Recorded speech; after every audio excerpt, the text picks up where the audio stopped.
Hayward Fault, which runs directly beneath the San Francisco Bay Area, beneath Oakland, beneath Berkeley, beneath millions of people's homes, last ruptured in 1968. That was 158 years ago. The average interval between Hayward Fault earthquakes is about 140 years. Do you understand what that means? The fault is overdue. Strain has been accumulating for nearly 2 centuries, and every year that passes is another year of pressure building, another year of stored energy waiting to be released. The tectonic plates are grinding against each other. The friction is mounting.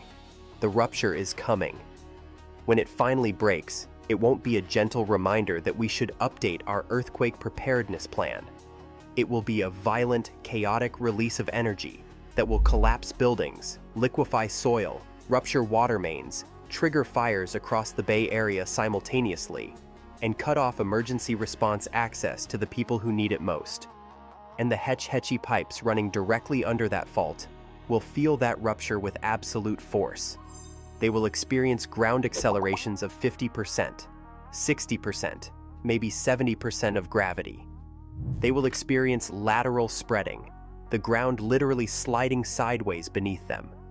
They will experience the kind of structural stress that no infrastructure, no matter how much it costs, can completely survive. The best we can hope for is that the retrofitted sections fail less catastrophically than they would have if the retrofit had never happened.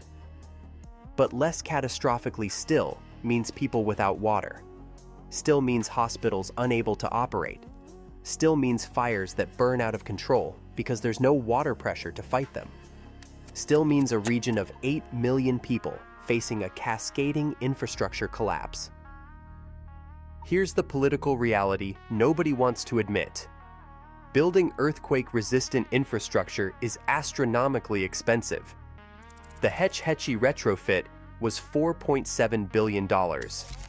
The seawall retrofit in San Francisco is estimated to cost $5 billion. Retrofitting all 1.5 million vulnerable buildings in California would cost hundreds of billions of dollars. The state doesn't have that money. The federal government won't allocate it. So instead, we get piecemeal retrofits, half measures, and fingers crossed hoping that the big earthquake doesn't hit before the most critical infrastructure gets upgraded. And in the meantime, 8 million people are counting on systems that are already showing signs of failure. There's a parallel situation developing that makes this even darker.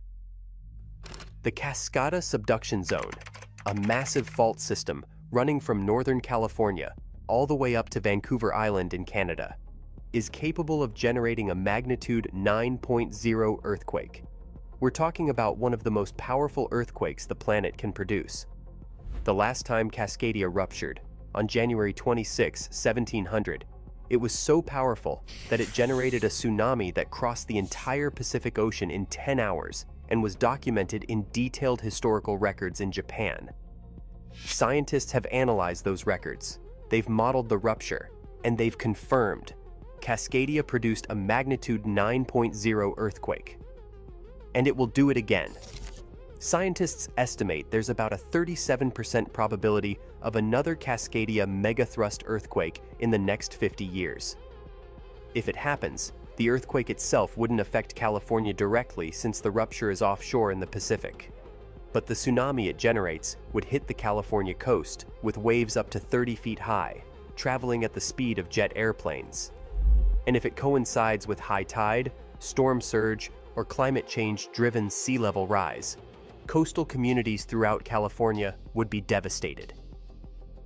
Buildings would be swept away, infrastructure would be destroyed, and the state has no coordinated tsunami warning system integrated with its earthquake early warning system. The coordination between federal, state, and local agencies is poor, and millions of people living on the coast have no evacuation plan. So where are we? We have a $4.7 billion water system that's already showing structural problems. We have an early warning system that can't distinguish between real earthquakes and false alarms. we have 1.5 million buildings.